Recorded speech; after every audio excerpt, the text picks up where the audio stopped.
nós nem nos conhecemos e temos a pretensão de conhecer a Deus. Veja só, não é um absurdo? Hoje mesmo eu vi uma entrevista na rádio, foi a Rádio Metrópole, o cara dizendo, porque nós devemos nos conhecer para que possamos promover a paz e tal, aquela coisa toda. Olha, o dia que o homem tentar se conhecer realmente, ele entra em conflito e não em paz. Porque ele vai sentir a sua condição de ser inferior, num mundo inferior, dominado por forças inferiores. Essa é que é a dura verdade. A gente quer tapar o sol com a peneira, há muitos idealistas, pessoas que ganham o Prêmio Nobel da Paz, tudo muito bem, mas ainda somos seres inferiores. Repare como é que o mundo está. As guerras santas, disputa entre religiosos ou seguidores de religiões na Europa, como na Irlanda, no Oriente Médio, na Ásia, em todo canto há confusão. Fora o quê? Fora as crises políticas, isso gera violência, as crises sociais, né? Então nós estamos em conflito. Aqui no Brasil mesmo, o que é que acontece? Nós temos um governo que está dirigindo a nação, a nosso país, através de medidas provisórias. São milhares de medidas provisórias. Então o Brasil está sendo governado provisoriamente. É a única coisa da Constituição que se respeita é a medida provisória. Quer dizer, burlando o Congresso e o Judiciário. Isso é ou não é uma violência? É. A gente precisa analisar as coisas com maior amplitude. Quando se fala em paz, aí a paz interior, o amor, não é isso não. A primeira coisa que o homem deveria lutar é pela paz social. Primeiro pressuposto, a pessoa se preocupa com a paz íntima, a paz, os homens devem viver em paz. Não, como é que eu posso viver em paz numa situação como a gente está vivendo? A verdade é essa. Eu de vez em quando eu toco nesse tema para mostrar a vocês que o Espiritismo não fica preso apenas aos problemas afetivos, emocionais, amorosos, psicológicos, mas tudo isso decorre da situação social, situação política, não é? Um aposentado pela Previdência Social pode ter paz? Tem, se ele tiver a aposentadoria especial, que às vezes vão a R$32 mil por mês. Vocês sabiam dessa? O presidente da República, se ele tiver 2 mandatos, ele pega 2 salários inteirinhos para ele, como se ele estivesse na presidência da República. Aí um homem desse está em paz. Não? Olha, é muito bonitinho dizer assim, rapaz, o dinheiro não traz felicidade. Traz sim. Ninguém vive sem grana. Infelizmente é assim que funciona. Não adianta. Então a ideia que se faz de Deus, o que é? Quando eu vejo entrevistar assim uma pessoa na rua, ou numa favela, numa invasão, porque aqui chama invasão. No Rio de Janeiro é favela, aqui é invasão. Olha, a chuva levou tudo. Aí aquela pessoa humilde, sem nada, perdeu tudo. Deve ter comprado fogão com sacrifício terrível. A geladeira não se fala mais que está custando uma fortuna a geladeira. Aí diz assim, mas Deus há de ajudar. Não é? Será que Deus que deve ajudar ou é o governo? Não é?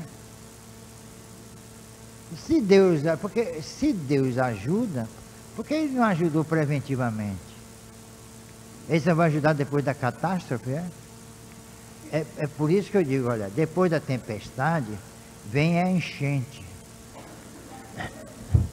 Não é a bonança nada não.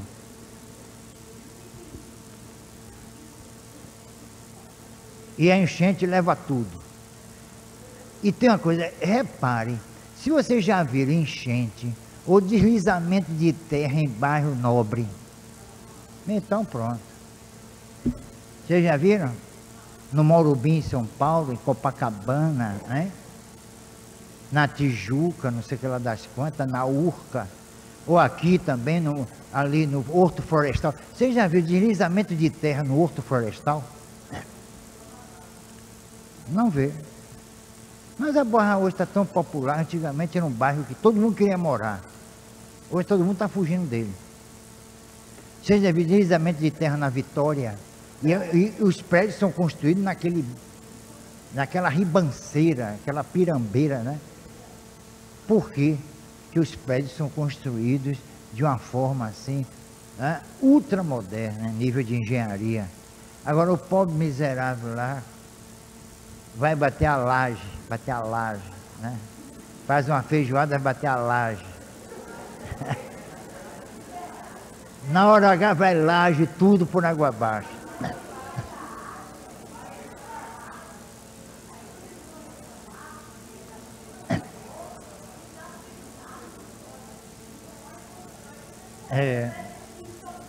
É exatamente. Mas coitado, ele não tem para onde correr. Olha, eu cheguei na Sucom, foi Sucom, até hoje não saiu a BITS daqui.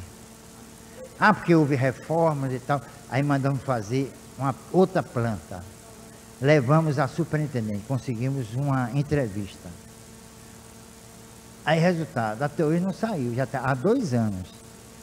Aí eu perguntei a ela, disse, ô dona superintendente, ainda disse mesmo assim, ô dona superintendente, por que a senhora não deu ainda o habite nosso? Porque teve irregularidade, mas já apresentamos uma nova planta. Agora, eu gostaria o seguinte, se a senhora é tão rigorosa, para aqueles cacetes armados que tem ali na Avenida Antônio Carlos Magalhães, junto, pergunta, Júlio estava comigo.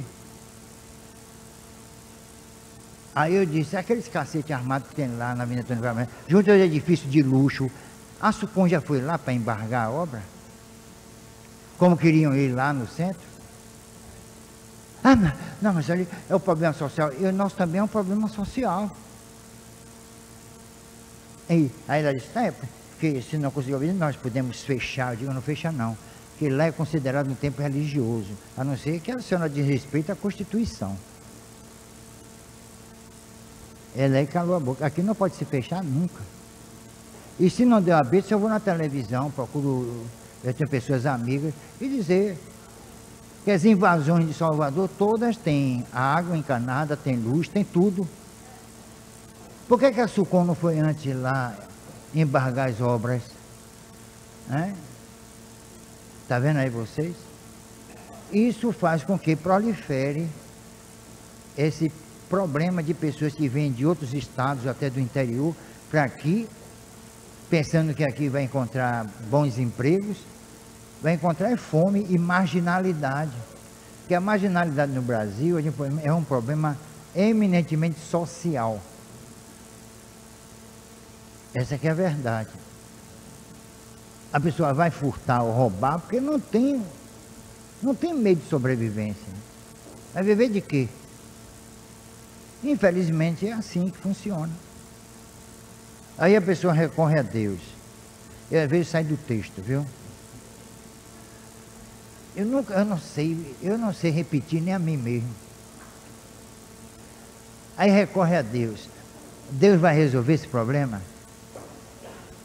Não resolve, parece até que é inútil a gente apelar para Deus. Por quê?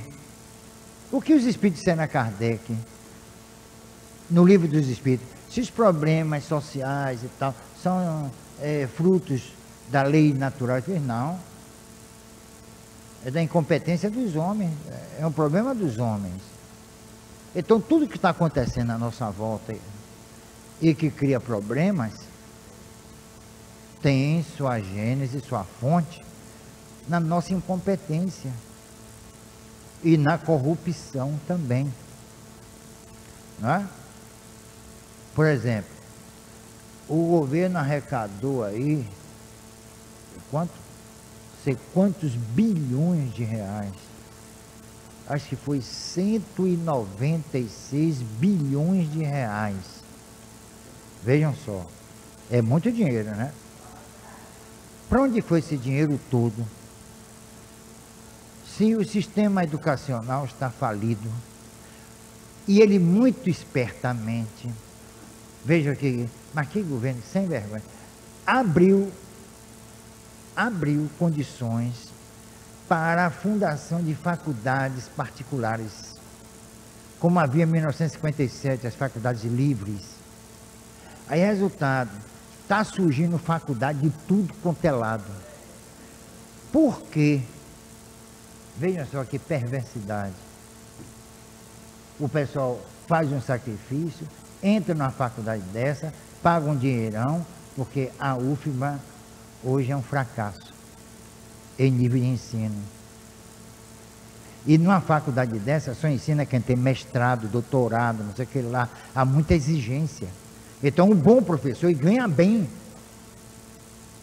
Então é vantagem isso hoje ir para uma faculdade dessa. Vai para uma faculdade pública, o professor ganhando 300 e poucos reais por mês. Viu que esperteza? Agora, resultado, elitizaram o ensino. Quem tem, por exemplo, o Colégio Anchieta, cobra 500 e tantos reais por um aluno em primeiro grau. Tá vendo aí? Quem é que tem uma coisa? Hein? A gente tem 3, 4 filhos, podem? 2.000 e tantos reais por mês? Então a coisa é pior do que a gente está pensando. Aí quando a coisa aperta, meu Deus, me ajude, meu Deus, aí, amanhã mesmo é dia de promessa, porque vocês não aproveitam. Vai ao Bonfim a pé e vai dançando, ó. Para ver se o senhor do Bonfim ajuda a gente a ganhar mais, a acabar com a fome, com a miséria, com a prostituição, com a violência, hein? Com a degradação. Então, resultado, estão comprometendo o pobre do Deus. Que cada vez que se pede a ele, mais a coisa fica pior. Não é? Então, o que é Deus para o homem? Para nós, por exemplo. É para a gente ficar pedindo coisas a ele? Oh, meu Deus, me ajude. Meu Deus. É assim o tempo todo? Será que ele vai resolver mesmo nossos problemas? Quando a pessoa se dá bem, o que é que faz? Graças a Deus. E quando se dá mal, o que é que faz? Oh, graças a Deus eu estou assim sofrendo, estou infeliz, estou na fossa, estou na pior. É assim que diz? Hein? Deus quis. Parece que o nosso destino já está traçado. Foi a fatalidade. Então a gente tem que dar um novo dimensionamento de Deus, redimensionar o conceito de Deus, que esse que está aí das religiões é falido, compromete até mesmo o próprio Deus. Porque vocês veem, Jesus veio aqui, e vocês sabem que ele não veio porque ele quis, veio na raça. Domingo mesmo eu vi o sujeito falando sobre a vinda de Jesus, a segunda vinda de Jesus. O que ele vem fazer aqui? Me respondam. Vamos analisar essa questão. Se ele não queria vir da primeira, avalie. E ele vem como? Me responda. Olha, só vai surtir efeito assim, se ele vier num disco voador todo iluminado, com a comissão de frente, não é? Como de escola de samba, né?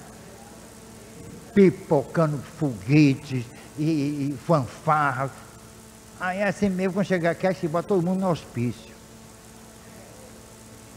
Tudo quanto é ET vai para o hospício. Como é que Jesus vem novamente? Se ele vier descalço, com um chambrão e um cajado na mão interna,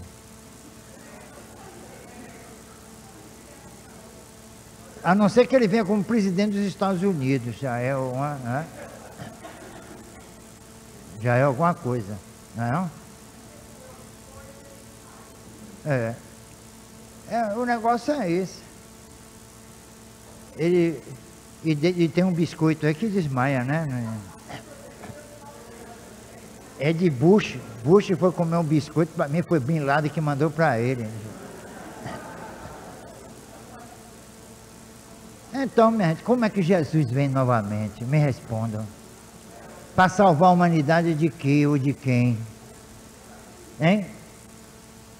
Olha, ficam essas pessoas falando asneira na televisão, bobagem.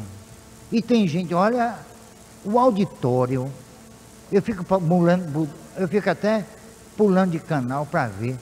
O sujeito falando um monte de besteira, os arrebatados. Quem vai ser arrebatado? O auditório devia ter no mínimo umas 2.000 pessoas. Eu não sei se vocês veem essas maluquices. Hein? Eu vejo. Eu quero ver tudo, minha gente. Aí quem será o arrebatado? Aí o povo lá na plateia. Quem? Um monte de abestalhado lá. Aí, aquele que tiver Deus no coração. Mas como é que eu vou ter Deus em meu coração? Infartado ainda por cima. Mas isso é uma paranoia. Eu digo, meu Deus, isso não está. Eu digo, meu Deus, não pode estar acontecendo isso. O outro, aqueles depoimentos terríveis. Aqueles depoimentos, a pessoa, pastor, eu andava tão deprimida, eu só andava em psicólogo e em centro espírita. Eu digo que sem vergonha. E agora, minha filha, agora depois do sacrifício, vocês sabem o que é o sacrifício? Grana. Tudo melhorou para mim. Hein? E ainda tem a fogueira santa. Para que essa fogueira? Para pular? Quer dizer, olha, mente, o povo está querendo ser enganado. Quando acabar, o espírito não deve criticar a religião, né? Eu não estou criticando a religião, estou criticando a loucura das pessoas. Isso não é religião, isso é comércio. Construir aquele coliseu ali, é um escândalo aquilo ali. E as pessoas vão falar, dar dinheiro, só querem dinheiro. Aqui para vender uma apostila é um sacrifício, não é, Cristiano?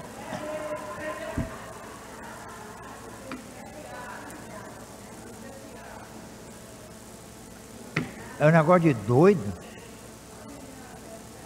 Hein? Sim.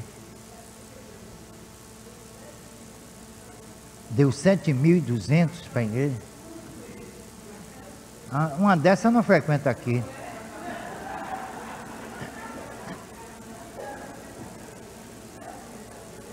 O dia que alguém aqui der 7.200, eu mando fazer um exame de sanidade mental. Antes de dar. Aqui para dar R$1 é um sacrifício miserável. É um Deus nos acuda. Sabe o que é? Sabe o que é? É que já se convencionou uma coisa. Tudo no movimento espírita tem que ser de graça. É ou não é?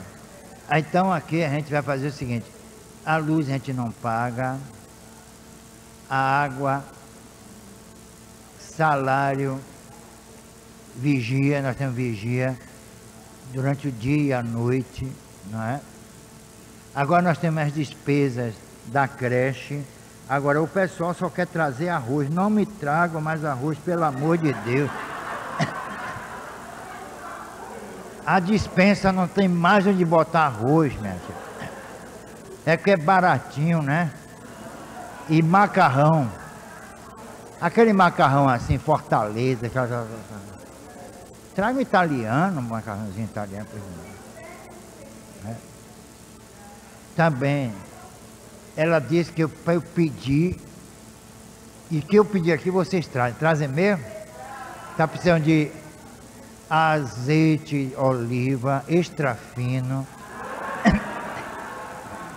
Não, também não precisa ser, estou brincando. Mas arroz, minha filha, já chega. Traz, sabe o que? Fruta, polpa de fruta, polpa que é barata, leite, Nescau, sopa pronta. Sopa pronta. É só botar na água e coisa e fica bom. Então você faz o seguinte: traz verduras, traz legumes e faz a sopa. Pronto, acabou a confusão. Papel higiênico, o menino parece que é aquilo, parece. É assim, ó. Parece, sabe o que? Serpentina da lavagem do Bonfim. Sabe por quê? Quando passa ali pela Miguel Colmon, o pessoal joga papel higiênico lá. Né? É serpentina de lavagem do Bonfim. Olha, mas não tá com aquela lixa miserável, pobrezinho, então ainda tenros, né? Traz aquela lixa, pode, né? Dá problema. Não é a Deus não, entrega aqui mesmo. Pode entregar na Ajaí, pode entregar na cantina, pode entregar na própria creche, que de segunda a sexta, aqui de manhã e de tarde. Entendeu? Pode entregar a Ivana, pode entregar a Ajaí, entendeu? E tudo que vocês entregarem vão servir para a creche, ninguém vai desviar não.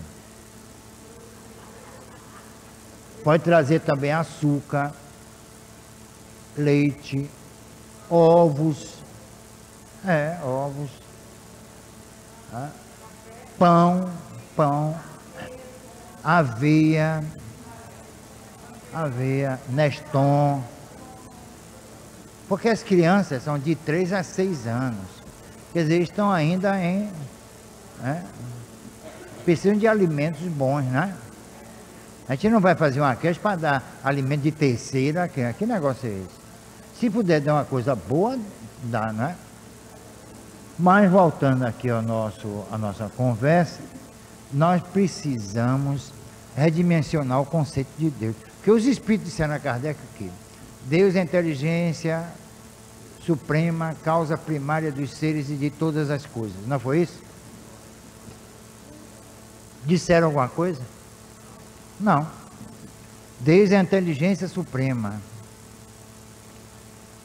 Suprema a quem? A nós? Essa superioridade de Deus em relação aos homens, hein? Parece que eles fizeram aí uma espécie de uma comparaçãozinha, não é? A inteligência suprema, quer dizer, se é suprema, existem o que? Inteligências abaixo da suprema? E para ser suprema antes não foi? Tá vendo? Então, veja quanta complicação tem aí na interpretação do que é Deus. Eu particularmente, assim, Bernardo, qual é o conceito que você faz de Deus? Eu digo, por enquanto, nenhum. Porque qualquer conceito, minha gente, que eu faça aqui de Deus, qualquer um, estará sempre de acordo com a minha pequena percepção. Não é verdade? Se você dizer, Bernardo, o que é Deus? Aí eu digo, eu posso interpretar Deus de acordo com a minha inteligência. Não é? E eu sei que não é desse tamanho. Mas a ideia que eu faço dele é desse tamanho. Não posso ter outra. Se eu não conheço a mim mesmo, a maioria esmagadora das pessoas não acredita na imortalidade da alma. Outras, tantas, não acreditam na reencarnação. A maioria. Então, como explicar a vida? E como explicar um Deus que cria um homem para a morte, para a degradação, para a podridão, e depois julgar esse homem, que não teve uma oportunidade de reabilitação, hein? Que Deus é esse injusto? Quer dizer, se eu me arrepender e desencarnar, como eu vou reparar os erros que eu cometi? Motivos do meu arrependimento, hein? Quer dizer, a religião é realmente uma coisa, uma excrescência. Ela cria um drama para o indivíduo, um drama de consciência. E como eu vou reparar? E se Deus me criou, e se Ele me criou assim, por que vai me julgar? Não é? É como no Jardim do Éden, né? Adão e Eva. Os dois se conheceram como macho e fêmea, e não tem nada a ver com maçã, nem serpente, e mesmo o próprio casal é um simbolismo. Então eles mantiveram relações sexuais, digamos até que aquilo ali foi verdade. Onde estava a sexualidade? Em Deus, e no momento que criou os dois, Ele transferiu essa sexualidade para os dois, certo ou errado? Então, sexualidade está em Deus, e criou aqui é um processo de androgenia, que antes os gregos já falavam. Os gregos já falavam. De onde tiraram Eva? Da costela, não foi? Então, isso é uma loucura. Isso é androgenia. A mesma coisa que aconteceu na mitologia grega, aconteceu entre os hebreus. Será que um copiou o outro? Quem copiou quem aí? Né? Até o próprio André Luiz vem com aquela tese dos leptróstiques, que era um ser andrógeno, e que a natureza, veja só, a natureza fez mais tarde dividir em macho e fêmea. Aí criou a dialética dos contrários, que resultou na evolução. Isso tudo aí é fantasia, ninguém sabe o que aconteceu na evolução. Darwin, coitado, nem já está defasado. Os institutos mais avançados no campo da biologia e da genética consideram Darwin como a tese dele como manifestação histórica, sem base científica nenhuma, porque ele não provou nada. Não houve nenhuma prova.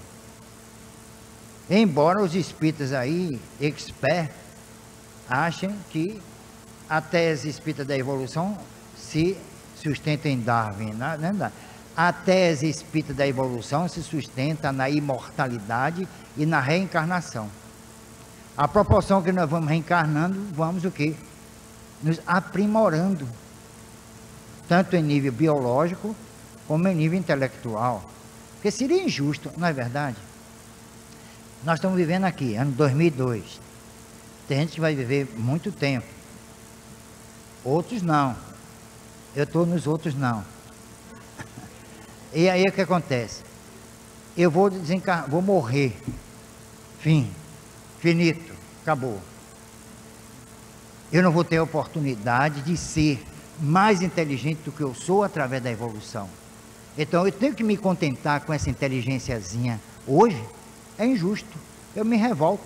Se eu pudesse, eu entrava com a liminar no tribunal divino. Eu queria que minha inteligência se expandisse para conhecer mais a vida, que eu não sei o que é a vida, conhecer mais o universo, onde está a Terra. A Terra faz parte do cosmos também, ela não fica isolada. E que é buraco negro, que é universo paralelo, eu não sei nada. Então eu tenho que me conformar em morrer burro antes eu não nascesse. Aí é que está. Aí a gente tem que admitir um Deus inteligente. E diz, não, eu estou falando para mim. Aquele rapaz lá,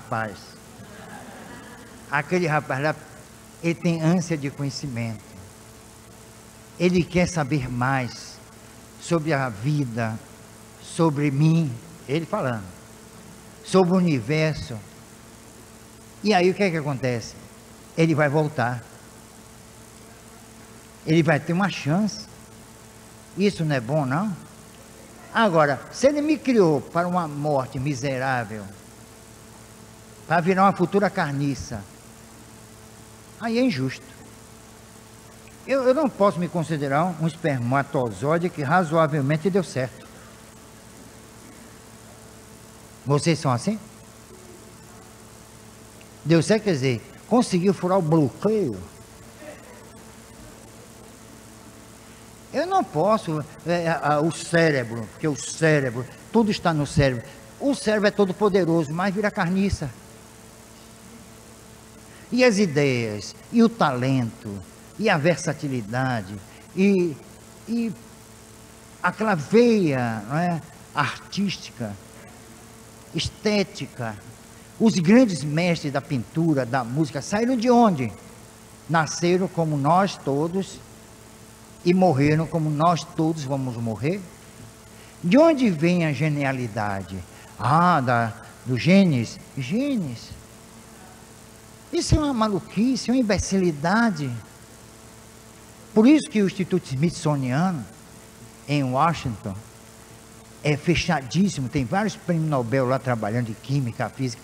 Eles já estão estudando a parapsicologia, a metapsíquica, mas não de uma forma assim como Heine estudou, como Soal estudou, como tantos outros estudaram, mas de uma forma em nível espiritual. Eles querem descobrir o ser eterno. Essas pesquisas, minha gente, ainda não foram dadas assim à luz, sabe por quê? Que vão comprometer as religiões. O dia que os cientistas de um laboratório como Smithsoniano e tantos outros enunciarem a imortalidade da alma, as religiões acabam. Firmarem a reencarnação, as religiões acabam. Todas elas acabam, menos o espiritismo, que não é religião. Por isso que eu não considero o espiritismo religião. É uma ciência, uma filosofia de consequências éticas. Em Moscou, por exemplo, aliás, em Alma-Ata, no Cazaquistão, na época da União Soviética, um pesquisador daqui chamado Henrique Rodrigues foi o único convidado na América Latina a participar de um congresso de parapsicologia lá. Parapsicologia psicotrônica e metapsíquica. Então ele estava fazendo parte de todos os cursos, oficinas e tal, que estavam trabalhando mesmo em laboratório, um trabalho avançado assim de kirliangrafia, e aí por diante. Resultado, houve um encontro em laboratório que não permitiram que ele participasse. Ele disse, olha, é um absurdo, eu quero participar. Fiz, não pode. Aí disseram, ele perguntou, mas por quê? Fiz, olha, o que nós vamos debater aí dentro, se você levar para o Brasil, para o terceiro mundo, vai complicar a vida do povo brasileiro, se você divulgar. Mas como complicar? Complicar pelo seguinte, que a religião vai entrar em estado de falência. E vocês lá ainda precisam da religião. Pô, chamou a gente de... Então a religião no mundo ocidental ainda é uma necessidade. Mas que o espírito já é uma realidade, sim, desde William Crookes, um dos pais da ciência moderna. Ele foi presidente da Academia de Ciência da Inglaterra, que não é brincadeira. E ele contactou com o espírito. Ele, Faraday e tantos outros grandes mestres da ciência moderna. E Jung tratou com os espíritos assim, face a face. Carl Jung, depois negou. Freud escreveu um livro sobre telepatia, e se escreveu sobre telepatia, ele conheceu o quê?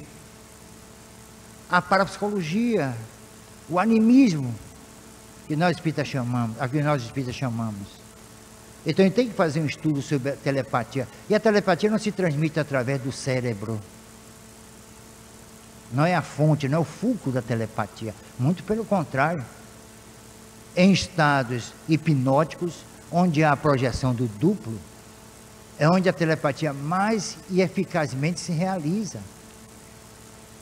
E o trabalho que é realizado também no campo de Fielding, se chama, no campo pôr o indivíduo em transe magnético ou hipnótico, como Bride fez, William Bride, ele vai à sala contígua, de junto, volta ao corpo e conta tudo o que há na sala. Agora, só tem uma coisa, as paredes da sala são revestidas de chumbo, porque eles estão na ideia de super-homem, que a visão de super-homem não atravessa o chumbo. Então, resultado, ele vai e conta tudo que há na sala ao lado. Como ele soube? Através da projeção do duplo. Aí tem aí a projeciologia, que estuda, com base em dados oferecidos pela própria ciência espírita, a manifestação, a emancipação do espírito. Então isso tudo já está provado. É que nós não temos a oportunidade de chegar na televisão e falar sobre isso. Porque o espírita vai para a televisão falar de amor, de paz, de harmonia. Isso não é espiritismo, qualquer pessoa pode falar. Um yoga pode falar isso, né? Um psicólogo até transpessoal pode também falar nisso. Agora, o espírita devia chegar lá e dizer, olha, o espiritismo é uma ciência. Eu vou ser entrevistado pela Rádio Metrópole de amanhã às 8, 10 horas da manhã. Sintonize para ver o que é que eu vou dizer lá. Rádio Metrópole, que era a antiga Rádio Cidade. 10 horas da manhã. O que é que eu vou falar? A única coisa que eu falo é ciência espírita, parapsicologia. E aí, eu não falo sobre outra coisa. Não é se tem uma viseira. Não é isso não. O espiritismo toca em todos os ramos do conhecimento. Começa por aí. E é uma doutrina que tem como princípios a imortalidade, a reencarnação, comunicabilidade com os espíritos, que as grandes civilizações, né, de 5.000 anos até, ou 6.000 anos, já admitiam esses princípios, como os egípcios admitiam. Vocês peguem o trabalho de Deus Tote, chamado Deus Tote, né? Hermes Trismegisto, 3 vezes mestre. Vocês vão ver lá ele falar em reencarnação, imortalidade, comunicabilidade. Os gregos também faziam isso no seu esoterismo, com S para dentro e X para fora, exoterismo, né? Então, todas as grandes civilizações, até os mestres dos coronel platônica de Alexandria, falavam, como Plotino, como Orígenes, como Clemente, todos eles falavam em reencarnação. Orígenes escreveu um livro chamado De Principiis. Esse livro de edição limitadíssima, foi sequestrado, digamos assim, pelo Vaticano. Não há outro exemplar no mundo, a não ser no Vaticano, agora ninguém sabe onde. Ele, um dos pais da igreja, falando sobre reencarnação e imortalidade. Isso no século II de nossa era. Está vendo? Então, esconderam do homem, fizeram um trabalho sujo. Então, o mundo ocidental, hoje, tanto o homem de ciência como o religioso, negam a imortalidade da alma, não é isso? Negam a reencarnação. As religiões chamadas cristãs negam a reencarnação e a imortalidade. E Jesus? Foi o que Jesus disse. Aquele diálogo com Nicodemos, quando ele se refere a Elias, ele diz: Elias veio e ninguém percebeu. Ele estava se referindo a quem? A João Batista, que estavam perguntando se ele era Elias. Ele disse: não, eu não sou Elias. E lá também no Evangelho de João, repare, ele disse assim: quando Abraão soube que eu vinha, ficou alegre. Onde Abraão estava? No inferno?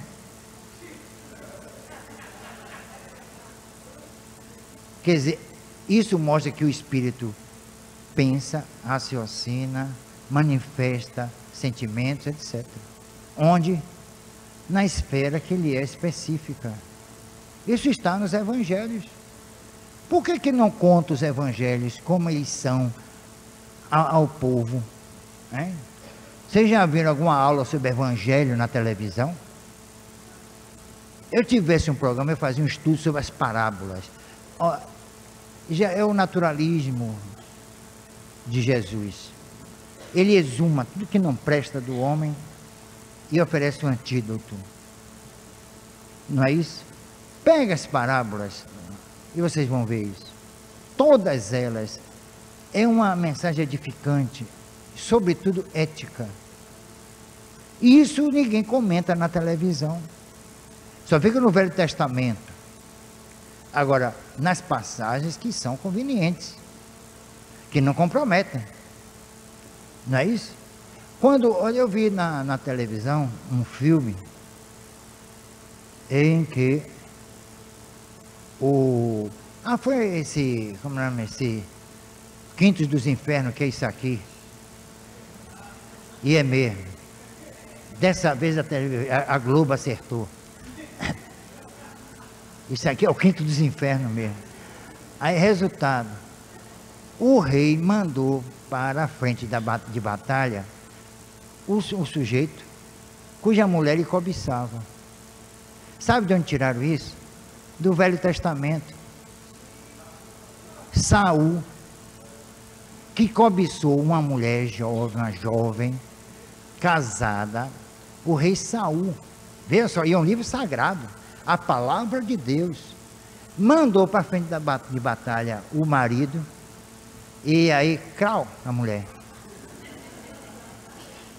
O que é isso? É sagrado, é? É a palavra de Deus. Por isso que Samuel veio materializado na gruta de Endor, está lá também no Velho Testamento, para chamar a atenção de Saul, que só fazia besteira, terminou até se matando, praticou araquiri, pegou uma espada e... Aí Samuel materializado junto de uma médium de ectoplasmia, aí ninguém fala, não é? Vocês já viram comentário a respeito da materialização da gruta de Endor? Hein? Ninguém diz nada. Isso está no Velho Testamento e outras coisas mais. Olha aí, o próprio Elias foi arrebatado por um veículo de luz. Será que foi um disco voador? Ninguém sabe. Aí não se analisa e pega aqueles trechos que são convenientes, aí começa a falar um monte de bobagem a respeito. Como Jesus materializou dois espíritos, Moisés e Elias, no Monte Tabor. Olha aí os dois. Um de um lado do outro. Moisés e Elias, materializados. Está lá nos evangelhos. E tem uma coisa, veja que coisa interessante. 3 discípulos, Tiago, João e Pedro. Os 3 armaram uma tenda, uma barraca, e se deitaram, quer dizer, armaram um gabinete mediúnico e entraram em transe. Alguém comenta isso?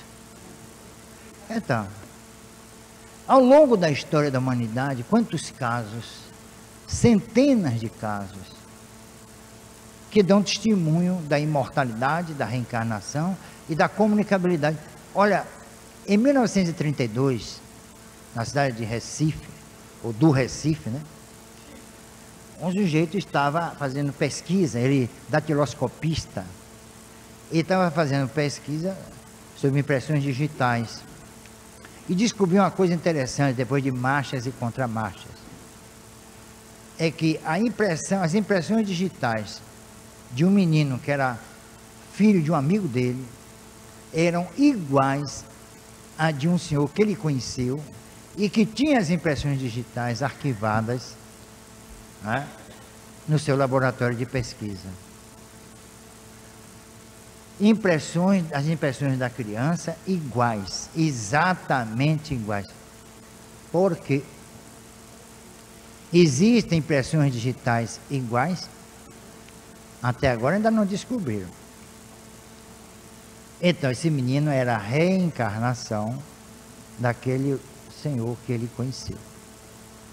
Isso daí foi divulgado nos jornais em Recife. Eu arranjei um recorte. Então, é uma prova.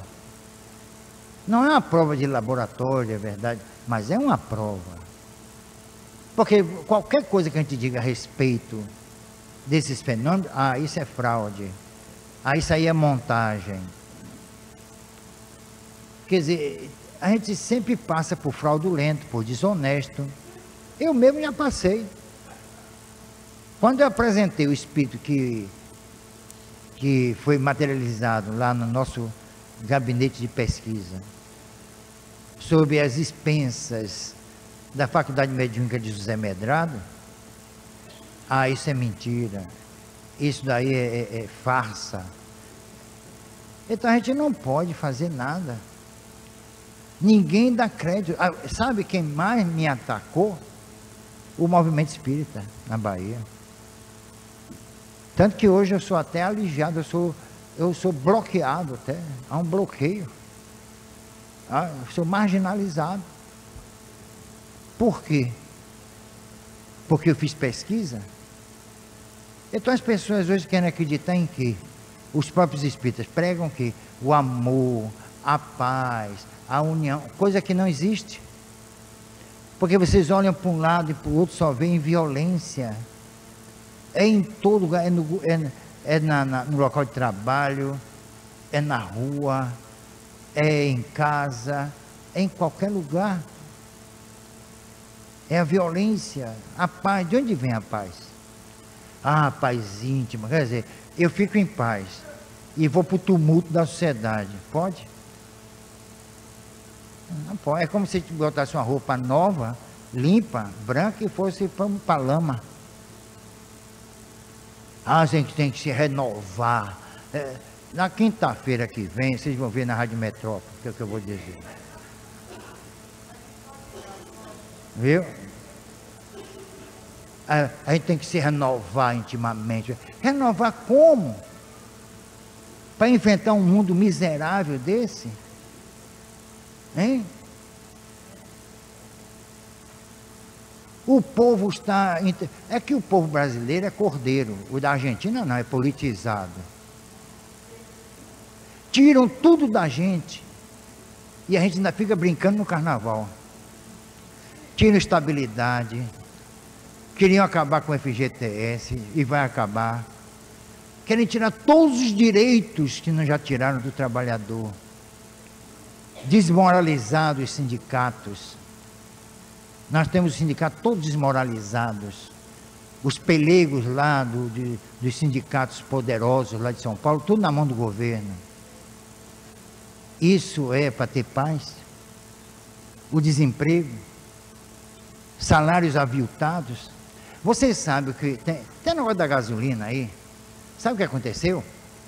O presidente do sindicato dos distribuidores de combustível, não sei o que lá em Brasília, sabe por quem mandou um recado para Fernando Henrique Cardoso? Ele disse: você não inventou o neoliberalismo, agora aguente. Os preços não são livres, o governo não pode obrigar. Só se ele está contrariando a si mesmo. Ele não pode obrigar a baixar a gasolina para 1,23 como quer. Porque os preços são livres, isso determinado por lei. Está vendo a burrice? Agora ele perdeu o controle do mercado. Ele está perdendo o controle. Cada dia que passa ele vai perdendo mais ainda o controle. E aí? Isso é incompetência. Por isso que chamaram lá em Cambridge, chamaram de César. Ele, coitado, não percebeu que estavam chamando de ditador. Que o sinônimo de César é o quê? Não é? Então, a gente pode ter paz. O aposentado que ganha, pagou por 20 salários mínimos o teto. De repente desvincula o salário mínimo dos proventos do aposentado. Ele vai ganhar R$600 por mês quando ganhava 3.000. Aí ele pode ter paz? É? Ele pode ter paz no coração? É? Ele tem um infarto, isso sim que ele tem. Vê a renda dele. Então a gente está vivendo um clima desse, de intranquilidade. Agora, falar de paz é isso, com a barriguinha cheia, um bom salário, uma boa casa, um bom apartamento. Aí qualquer um fala. Vai fazer a passeata pela paz na Caatinga. Chama aqueles inchadinhos todos, aquele povo morrendo de fome. Vamos, bora fazer uma passeata pela paz, minha gente. Você recebe um mandacaru pela cara lá com espinho e tudo. Não é? É assim ou não é? É esse o nosso país, infelizmente. Agora as religiões, que a paz, que a harmonia. Agora, resultado. As igrejas aí, universais do reino do Axé, não é? O que é que prometem? Mundos e fundos. O povo pobre, miserável, faminto, vai lá porque o depoimento diz: ah, pastor, eu não tinha nada, de repente, depois que eu entrei aqui, fiz meu sacrifício, eu estou com a casa, carro na garagem, meu marido arranjou um bom emprego. Aí o povo vai doido para lá. É ou não é? Quer dizer, isso pela situação política. Quem gera isso? A situação política, social, econômica do país. O povo faminto. Outra coisa, jogo. A Caixa Econômica hoje é um cassino. Disfarçado, mas há jogo de azar e proibido no Brasil. E aquele é o quê? De sorte? Bilhões que arrecadam, e ninguém sabe para onde é que vão esses bilhões. O povo lá, fazendo fila, e quando acumula, pronto, aí a cobiça aumenta. Então, é um país infelicitado como o nosso, onde uma doutrina como o Espiritismo não pode dar certo. Ela não pode dar certo. Porque aqui há muitas paixões em jogo. Há muitos interesses, há muita corrupção, há muita violência, há muito desrespeito à pessoa. Eu vou dizer pessoa humana que aí fica uma coisa meio pleonástica, mas a pessoa é o desrespeito às instituições. O próprio governo não respeita o ser humano, tratam-nos como se fôssemos lixo, como se nós não prestávamos. Olha, eu mesmo fui chamado de vagabundo pelo presidente da República. Eu sou aposentado. Isso me humilha ou não humilha? E ele é o quê? com aposentadorias poupudas, 5 mil reais, só na USP. E foi aposentado com 37 anos de idade. Vocês sabiam dessa? Então, é um presidente desse que pode se impor perante as pessoas que pensam, que raciocinam, que têm dignidade e respeito próprio, chamando a gente de tabaréu. Chamou também o povo brasileiro de caipira, tabaréu, um negócio desse aí. Quer dizer, é um cretino. Desculpa a expressão, mas cretino no sentido patológico. Então não é nome, não é xingamento. A cretinice é uma questão patológica. Então, minha gente, como é que a gente pode ter paz? É por isso que Deus é tão solicitado nesse país. É graças a Deus, é Deus para lá, é Deus para cá, para ver se ele resolve, mas nem Deus está conseguindo resolver. Avalie os homens.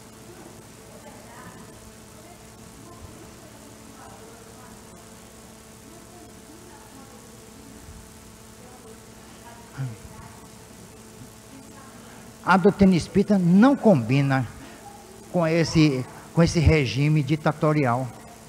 Porque ela prega a liberdade, mas não é aquela liberdade que nós concebemos, que o homem concebe, aquela liberdade de fazer o que quer, entende? Isso não é liberdade. Mas pelo contrário, há sempre limites em tudo. Mas a liberdade que se fala é a liberdade de expressão.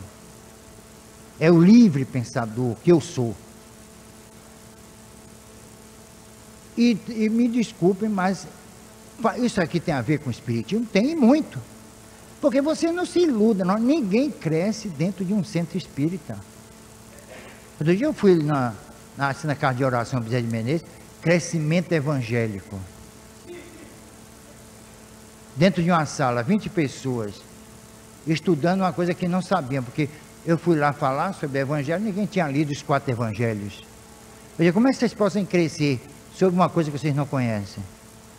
Também não me chamaram mais. Onde é que nós crescemos? É no tumulto da sociedade. É lá. Com as provocações, com os estímulos, não é isso? Provocações de todos os níveis, de todos os naipes. A gente tem que conviver, por exemplo, lado a lado com o marginal, com o facínora. É ou não é? Nós estamos preparados.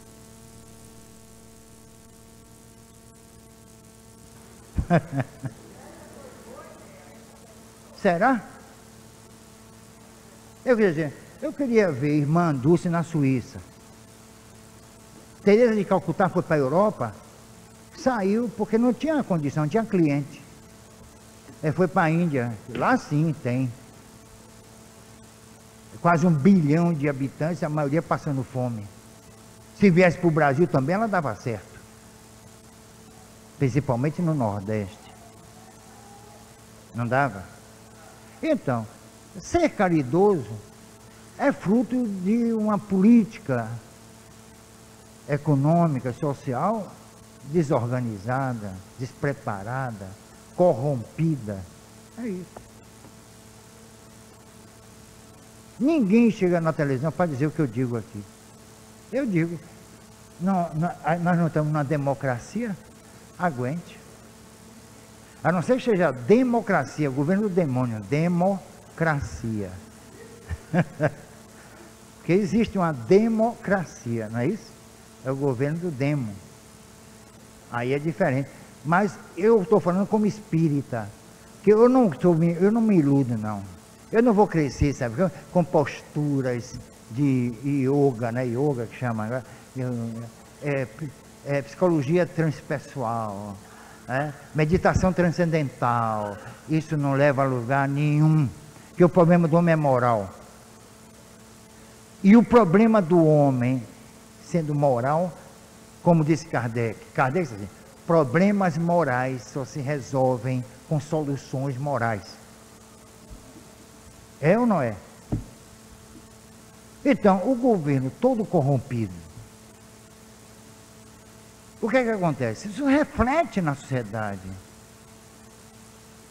Reflete ou não reflete? Chegaram ao ponto de o comando lá, não sei o que lá, TC, né? Terceiro comando, e botar numa creche um letreiro luminoso no Rio de Janeiro, TC, na parede de uma creche. Eles já estão tomando conta de tudo. Por quê? Porque por detrás dos traficantes estão os graúdos que ninguém pega, né? E aí, então vivemos num país assim. E o doutrina espírita, o que é que está fazendo aqui? Por que desvirtuaram o discurso espírita? Falando em amor, paz, bondade, perdão. Desvirtuaram por quê?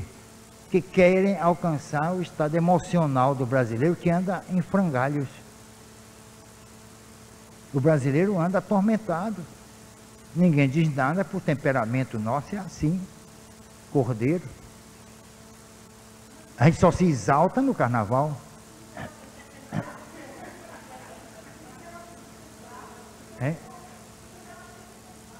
É exatamente isso.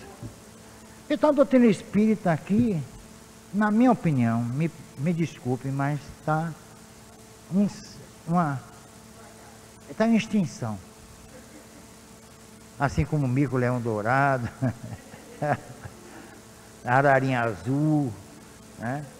O pessoal está preocupado com o mico-leão dourado, a ararinha azul. Eu disse, vim em Bratel. Eu vim em Bratel. Olha, minha gente, eu recebo por mês quase 400 e-mails, sabia? Do Brasil todo. Eu disse vim em Bratel, no programa Vim em Bratel, que o governo fica preocupado com tartaruguinha, mico-leão dourado, ararinha azul, tudo bem. E os filhotes das mulheres nordestinas nascem para a morte. Nascem para morrer de fome. Onde estão as instituições? Por que não criam um Tamar? Não é Itamar, não é Tamar. Na Caatinga. Lá na Paraíba, por exemplo. Eu estive na Paraíba, lá em Campina Grande. Eu vi o céu todo vermelho. Eu disse, meu Deus, já está vendo um incêndio, né? Não, era a Caatinga. Eu pedi para alguém me levar lá, me levaram. Mas, rapaz, eu só vi miséria, fome, desespero. Por que não botam lá uma instituição para alimentar esse povo? O dinheiro que vai para lá, como o governo fez, comprando os deputados, para voltar no que ele quer, liberando verba para esses lugares, eles comem tudo. Entendeu? O povo lá, o problema do Nordeste nunca será solucionado. É igual INSS. Isso nunca será solucionado. INSS. É uma comidilha descaradamente institucionalizada. E aí, o que é que acontece? O político vai para lá pobre, com 4 anos ou 8 anos, está milionário, comprando apartamento de $1 milhão. De onde sai esse dinheiro? Do salário? Por que não faz uma devassa nas fortunas dos políticos no Brasil? Nunca vai fazer. Não é? Por que não fazem? Não é? E todo ano eles são os mesmos, são eleitos. Todo ano não, toda legislatura. De 4 em 4 anos, sei lá, pessoal. Eu mesmo não voto em ninguém. Eu não tenho quem votar, eu quero, mas não tenho. E na época de eleição, você vê como são bonzinhos. Carrega até menino melequento, chorando. Não é? Abraça o pessoal, aquela coisa. Depois somem. Vai procurar num gabinete desse um político para ver se vocês falam. Então, minha gente, a doutrina espírita é assim. E Deus entra nessa história como salvador da pátria. E não salva nada. Quer dizer, ainda comprometem o Deus. Porque cada vez que o homem se dirige a Deus para pedir misericórdia, ajuda, mais a coisa piora. Resultado, o povo brasileiro só não é ateu por uma questão temperamental. Porque era para ser ateu. Era para não acreditar em nada. Essa que é a grande e dura realidade. Eu desde menino fui assim. Tanto que graças a Deus meu pai era ateu. Graças a Deus. Eu não fui batizado, não frequentei igreja, nem religião nenhuma. Nada. Isso é que a verdade é essa. Eu me deslumbrava com os filósofos, né, nihilistas, com Jean Paul Sartre. Eu lia Sartre assim, né? Até mesmo Simone de Beauvoir, com suas colocações meio infantis, querendo seguir o mestre, né, que era amante de Sartre. Trotsky, por exemplo, eu lia muito. Gorky, que era russo, um romancista russo, e transferia para o seu romance toda a problemática do povo não russo, mas de todos aqueles que eram humilhados e que tinham sua dignidade aviltada pelas injustiças sociais. Foi um dos maiores pensadores do campo do socialismo, muita gente não sabe. Louis Blanc, por exemplo, um francês notável, de 1842, antes de Marx lançar em 1848 o Manifesto Comunista, eu li Louis Blanc, que espetáculo! A análise que ele fez da Revolução Francesa, mas não foi uma análise política, não foi uma análise institucional, foi uma análise filosófica, ética da Revolução Francesa. É uma peça, uma das peças mais importantes para mim, das elucubrações do homem no século dos ermos. E tem uma coisa, o pensamento de Louis Blanc se casa com o pensamento de Kardec, quando ele fala da lei de igualdade, da lei de sociedade, né, da lei de justiça, amor e caridade, e da lei natural. É realmente notável. Os trabalhos de Fenelon, por exemplo, as grandes manifestações de Fenelon, que viria mais tarde se comunicar com Kardec, e o capítulo do Livro dos Espíritos sobre a lei natural é dele, é de Fenelon. Ele fez um trabalho sobre a manifestação ética e sociológica de Aristóteles, que foi uma coisa notável. Então, são esses os mestres da política, da arte, de manipular não palavras, mas manipular ideias, no sentido de fazer com que o homem caia em si mesmo e se valorize. Mas nessa valorização balofa e sectária que nós observamos, por exemplo, no Brasil, mas uma valorização como ser eterno, responsável não diante da lei, simplesmente da lei do homem, mas da lei divina que está em sua consciência. É ali onde se esculpe a lei de Deus. Não é no Alcorão, nem na Bíblia, nem mesmo no Livro dos Espíritos. A lei de Deus está na consciência de cada um de nós. É uma lei silenciosa, eficaz, e ela é operacionalizada no momento que o homem age e interage na sociedade. Seja ele quem for, religioso ou político, pobre ou rico, intelectual ou analfabeto, qualquer ser que tenha condições de pensar, raciocinar, refletir e determinar a condução da sua vida dentro daquilo que ele pensa que é certo e justo, está sob o guante da lei de Deus que está em sua consciência. Se nós temos a sociedade corrompida, é porque nós somos responsáveis por ela. Se nós temos governantes assim, impiedosos, implacáveis, injustos, é porque nós somos responsáveis por eles estarem lá no poder. Aristóteles disse uma coisa interessante: o homem empresta ao governo, aos governantes o poder, e eles não o devolvem ao homem. Devolve através de quê? da escravidão dos impostos, da alienação dos impostos, da escravização de determinadas leis, regulamentos, regras e normas que fazem com que o homem cada vez mais se sinta na sociedade como se estivesse na antiga senzala, estivesse com as correntes aos pés e às mãos, e a consciência aviltada e humilhada por um bando de espíritos irresponsáveis, que pensam que são os donos do poder, que pensam que pregam a verdade, dentro de um cinismo que meteria inveja até mesmo a Heráclito de Éfeso. E acabou. Vamos fechar os olhos. Vocês que vão tomar o passe, fechem os olhos, relaxem. Pensem em Jesus, nosso Mestre,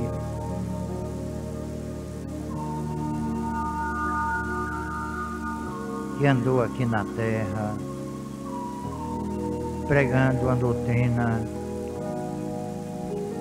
que, se fosse seguida hoje, estaríamos em situação bem melhor, pelo menos moralmente. Vibremos por todos que se encontram nos hospitais. Vibremos pelos viciados. Vivemos por aqueles que estão desencarnando nesse instante e naqueles que estão chegando aqui através da reencarnação. Vibremos pela nossa casa,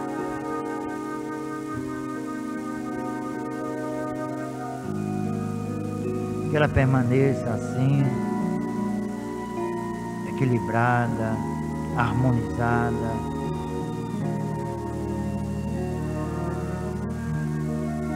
Aqui todos nós nos entendemos, não há brigas, não há disputas.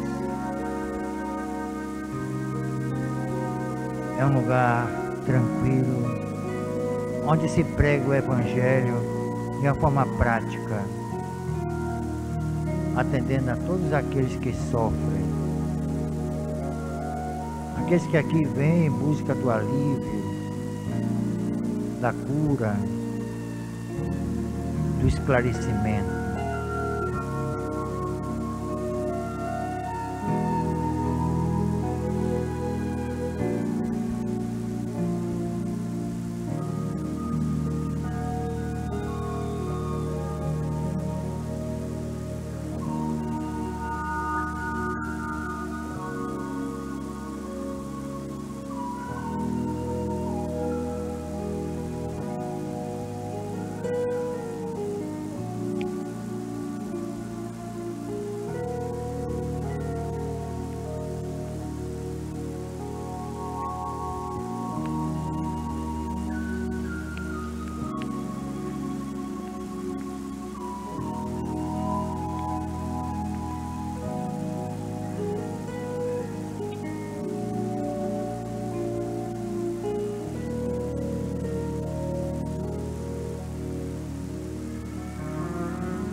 Pronto aí.